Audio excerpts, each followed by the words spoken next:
Okay, ladies and gentlemen, good evening.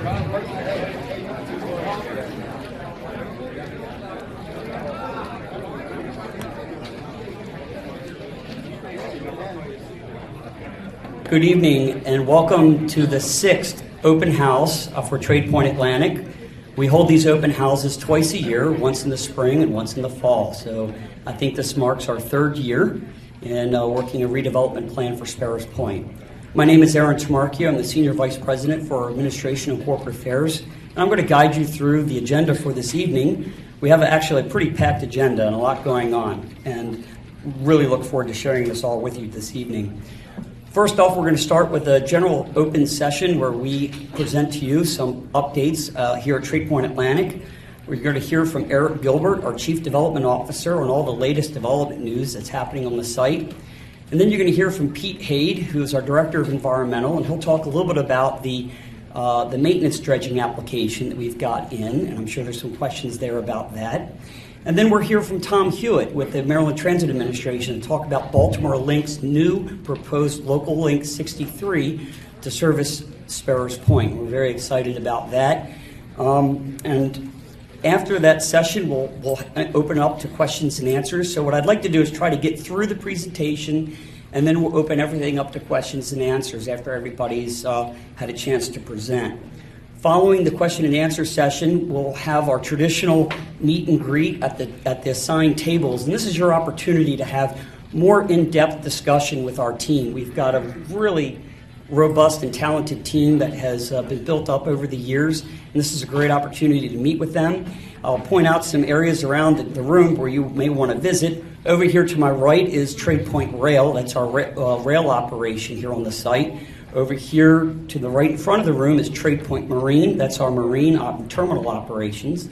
To my left, you'll find our development team doing the work with Tradepoint Development. And then your representatives from the demolition company are here to talk about what's left of the demolition work and where they are in their progress. And then next to them, we've got the environmental team, and they'll share with you the progress being made on the environmental. And if you have specific questions on the dredging application permit, we've got details about that over there. Beyond the environmental team, we have 2 very special guests. We've got MTA here to talk in more detail about the Local Link service to Sparrows Point. And we have FedEx Ground, who is here. FedEx is needing to hire for seasonal jobs. So if you know anybody that's looking for seasonal work, Shay back there. Shay, raise your hand. She'll be happy to talk to you, and you can take information and applications for relatives or yourself. And I know they're eager to get hiring for seasonal jobs at the Sparrows Point facility. In addition, I want to announce there is also another employment opportunity with Atlantic Forest Products. They're a neighbor here. They have a corporate office in this building, and they also have a yard that they operate on site here, and they are looking for 2 forklift operators. There's information about this employment opportunity at our front desk, so feel free to pick this up and share it around. And we've just posted these employment opportunities on our website, tradepointatlantic.com, so I encourage you to please visit that. I'd like to introduce a couple of special guests we have this evening. You just stand up, and we're really pleased to be supported by our local elected officials. Delegate Rick Metzger with District 6. Delegate Metzger. And we've got a delegate that's traveled from northern Baltimore County, Delegate Chris West, 42B. Thank you, Delegate West. Appreciate you coming with us. And Rick Johnson with Baltimore County Office of Economic Development and Workforce Development. Rick, thank you for coming this evening. Appreciate you coming out. All right, well, now on to the show, and it's my pleasure to introduce you my colleague, Eric Gilbert. He's our Chief Development Officer. He has done an incredible job at putting a Class A team together to help revitalize this facility. He's done it before in incredible ways in Chicago, and we're very pleased to have him here. I know you've seen him talk earlier, and he'll give you an update on the development. Eric?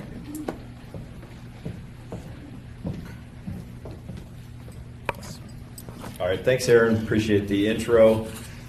First off, just thanks for everyone. It's amazing to me how many people we get to have come out and spend their evenings with us every time we do these open houses. So it's good to see this room grow every time we come out. And frankly, it's very important to us to have you all here. Projects like this of this scale don't happen without the whole community pulling for it and pulling in the same direction. So again, thanks for your continued support.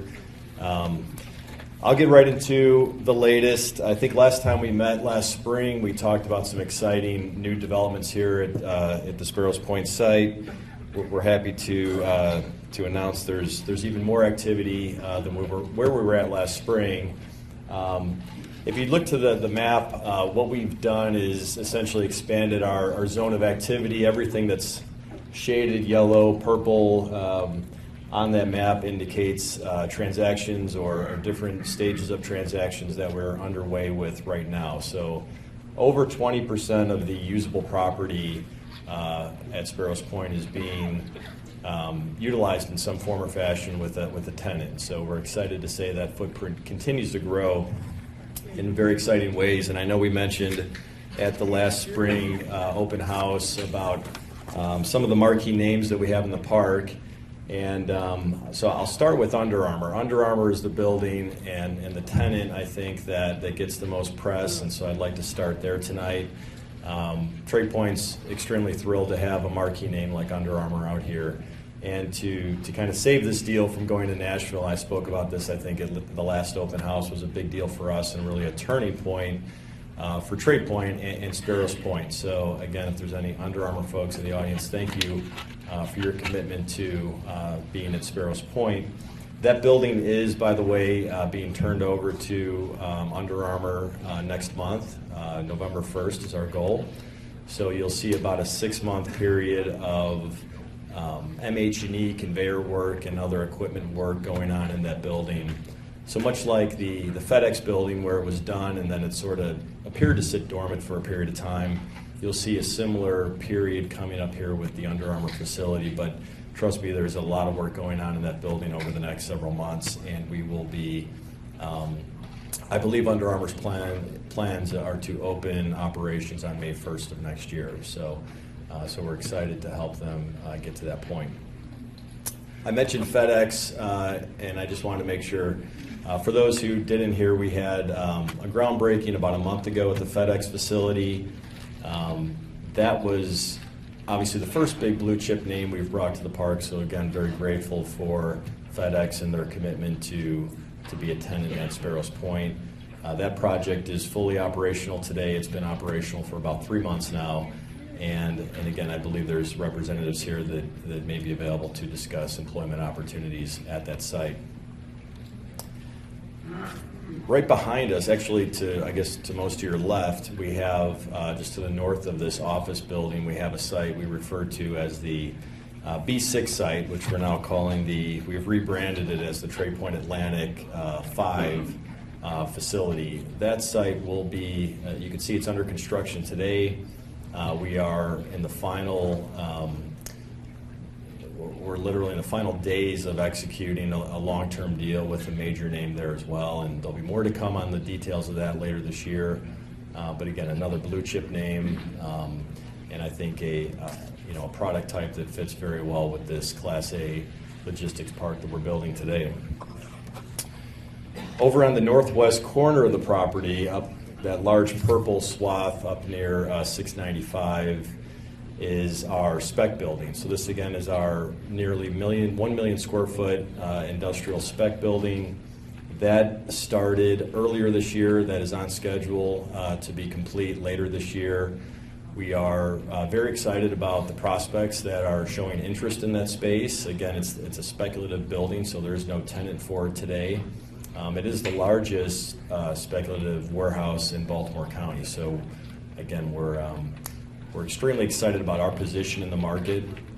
And frankly, the market as a whole, the Baltimore industrial market, has really been in a strong growth position the last year or so. I think 2017 was the lowest vacancy rate in the industrial market, in this sub-market, that we've seen in decades. So we're doing our best, and I've got partners at JLL here that we work with almost exclusively on making sure that we're capturing every opportunity we can for Sparrows Point. And again, thanks to all of the people here in the room tonight to continue to voice your support for this project. I think it is can't be underestimated how much your voice counts in this whole process. So continue to please show your support for this project, and that will definitely help us continue to hit our goals.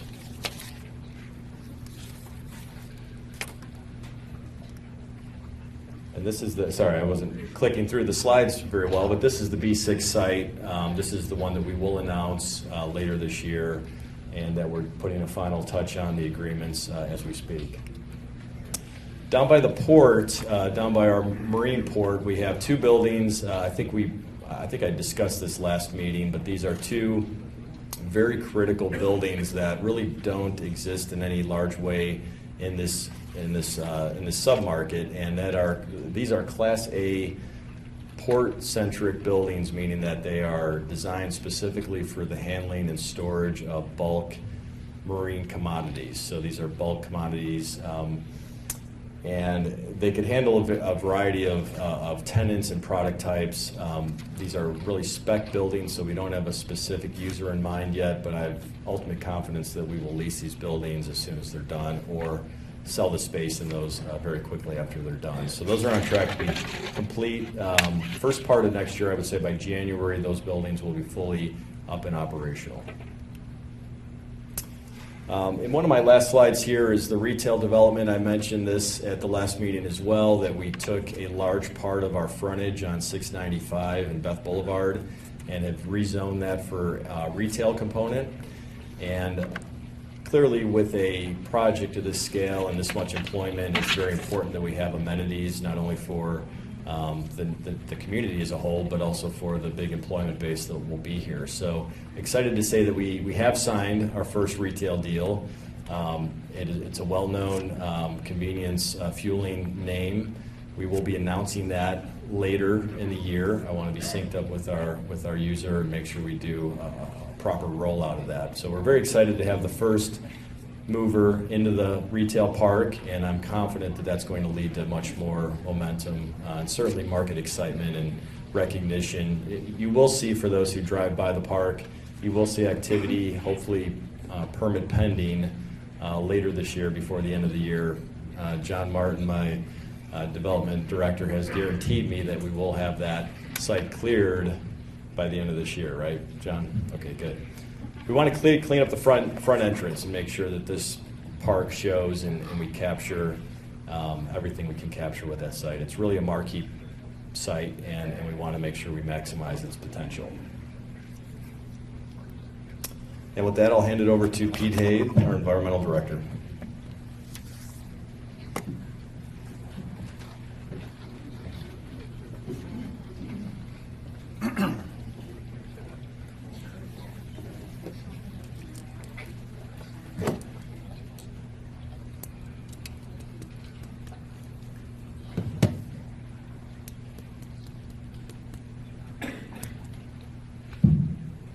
Can you hear me in the back?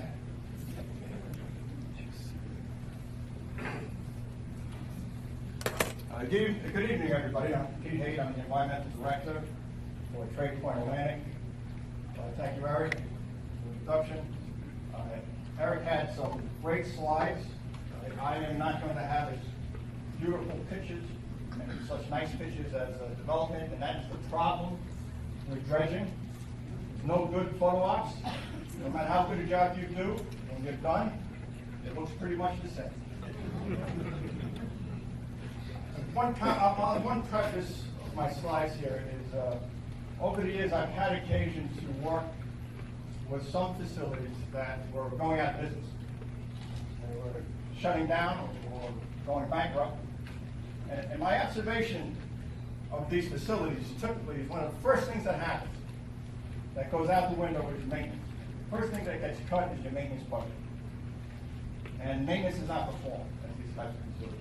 And I'm afraid to say that the previous owners of Sparrows Point were no exception. The maintenance dredging of our port was neglected. At this point, we are here, and what we've done is submitted a permit application so that we can perform maintenance dredge to maintain the depth of the port. What's happened is the sediment material that comes in through the harbor, comes in through the estuaries, settles in the existing channels of the port. And it settles in front of the turning basin and in front of our approach channel. This sediment, particularly in areas where there's not a high velocity flow, and Sparrows Point is an area where the velocity of the current is very low, exceedingly low, about half a foot per second. There will be a tendency for sediment to settle there. I worked with a terminal up in the Bronx, which is right on the East River, and the tides were violent. And this terminal was right on the corner of the turn from Long Island Sound into the East River. And that terminal never had to dredge because the currents and the tides were so violent that it basically kept it dredged. Here in Sparrows Point, our current is very low. So over the years, the sediment and this material from the harbor and from the estuaries have settled in. And what we have proposed to the government is to dredge this material out. So what we're doing simply is trying to attain the depths that we've had before. We absolutely have to dredge to stay in business and to get back to the depths we were at before. What we're looking to do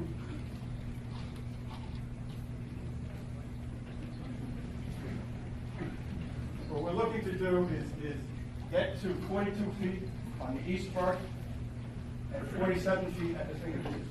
These are previous depths. The permit and the way we expect this project to run is that we will dredge approximately 200,000 yards a year for the next 5 years. Now, last week I was at a community presentation where I was asked, well, why don't you just do it all at one time? And the reason the reason we're doing 200,000 at a time is because the receiving facilities in Baltimore Harbor have limited containment capacity. So we have to meter this material in over a long period of time. The material is, as I said, sediment. We've tested the sediment. The NPA has been good enough to say that they will accept from us 200,000 yards a year. The tested results of the sediment show that the material is a very good candidate for innovative reuse. In other words, a beneficial reuse. You can reuse the material. The NPA now has a new standard that any material that is going to be brought into the facility, and Steve, if I'm getting this wrong, please let me know. But any material coming into NPA at this point has to meet innovative reuse standard. So I got a drawing here that shows the footprint of what we're looking to dredge, and it's basically the turning basin and the approach channel and the finger pier. I apologize, you can't read these little numbers here. I'm not sure which side I should be on here, but these little numbers here are actually the existing depths of the approach channel and the finger pier. And you'll see the way sediment moves in the harbor is really dictated by tides and currents. Storms will move the sediment around. Vessel prop wash will move the sediment around. It's not a flat bottom.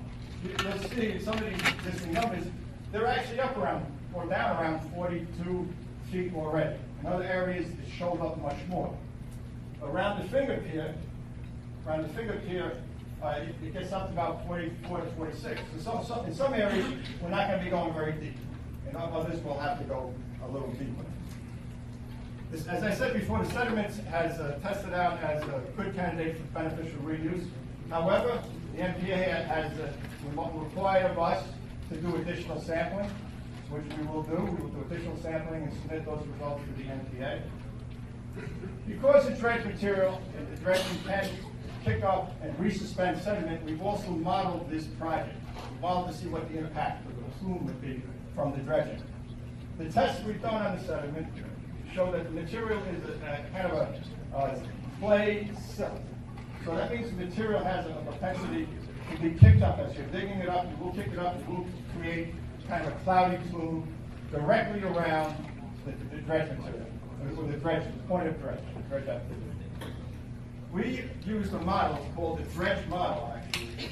It's the same model that the U.S. Army Corps of Engineers uses to evaluate the environmental impact of the dredge operation. And what the dredge model did tell us is that it's immediately around the dredging operation, you will have higher turbidity, or total settleable solids around the dredge operation. But that cloudiness, that turbidity of settleable solids, quickly dissipates and settles out and disperses. And at about 700 feet from the point of dredge, you'll be back down to background levels of TSS, the settleable solids. In other words, the solids that are in the water column.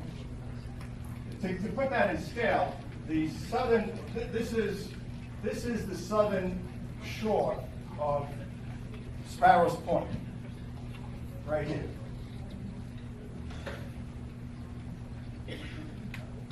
This is the southern shore of Sparrows Point, but it continues out.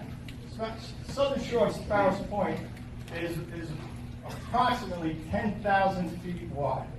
So 700 feet to give you a sense of scale of how far the plume would go before it disperses and settles out.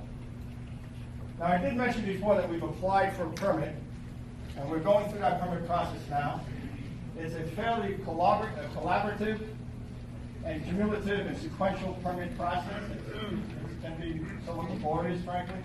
We have to get approvals from the MPA, from the state NDE, from the Bureau of Public Works, and from, of course, the Army Corps of Engineers. And the Army Corps of Engineers will not authorize your permit until they have heard from MPA that your material is acceptable and that they have room in the containment facility for your material. The Army Corps of Engineers also confers with the National Marine Fisheries Service. So there's a lot of conferring going on between agencies. It is a sequential process. The Army Corps of Engineers will not issue an authorization until the MDE has issued their water quality certification. The water quality certification will not be issued by the MDE until the Bureau of Public Works issues their wetlands license. And the Bureau of Public Works will not issue their wetlands license until the state submits a report and a recommendation, and the recommendation has to be a thumbs up before they will issue it. So it is a fairly sequential and involved process. I will tell you where we're at in the process right now. The MDE public notice has been completed. The state lets people know that they're contemplating a permit. The MDE will have a public hearing sometime early December on this permit. Most likely it will be the week of December 4th or December 11th, but the date has not yet been determined. And again, it's up to the state. The Army Corps of Engineers has a public notice out now in progress. I do not know if the Army Corps of Engineers will decide to have a public hearing or not, and if they did, whether they would have it in joint context with the state or not. But we will keep you advised on the status of this permit as it proceeds. And if there are any questions or anybody wants to discuss this in greater detail, I'll be over at the environmental station for the rest of the day. Thank you very much, and I'll turn this back over to Al.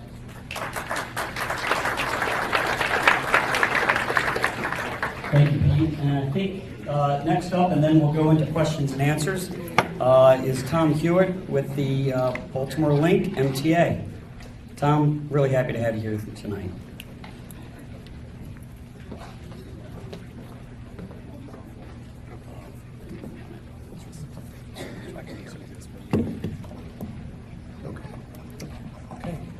Thank you, Aaron.